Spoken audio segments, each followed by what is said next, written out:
Həyatda iki cür qadın var. Biri bax belə yoldaşını qoyub qabağına işdən gələn kimi dır eləyən, biri də yemək verəndən sonra verdiyini zəhər eləyən. Bu video bəylərə ləzzət eləyəcək, amma ki siz bəylər də yaman az aşın suyu deyilsiz, bilin.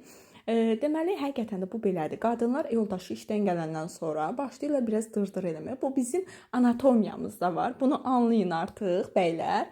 Amma ki siz qadınlarınızda işdən gələn kimi xoş sözlər, sevgi sözləri desəniz, bu dırdırlar tamamilə yığışdırırlar. Çünki qadınlar qulaqları ilə sevirlər. Yəqin ki bunu bütün qızlar burada təsdiq edəcəklər. Siz biraz evinizdən maraqlansanız, bugün nə etmisən, nə bişirmisən, əminəm ki yorğunsan. Bax bu şəkildə sözlər desəniz, qadınlar da o dırdırı yığışdırıb sizə sevgi göstərəcəklər. Və qızlar, baxın, bizim evdə həqiqətən də bir münasibət yoxdur. Mən yoldaşıma qarşı heç vaxt dırdır eləmirəm.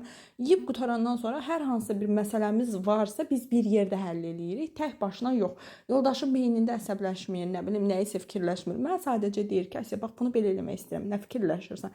Yəni bizim evdə ay mən evin rəisiyəm, mən evin nə bilim nəyiyəm, mənim sözüm keçdi, yoldaşımın sözü keçdi. Xeyr, bizim evdə söz bir arada keçir. İkimiz yalnız bir yerdə işimizi həll edirik.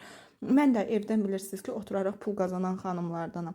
Qazandığımı da yoldaşımla bölüşürəm, onunla bir yerdə çalışıram və onunla bir yerdə dəstəkləyirəm hər şeyimizi.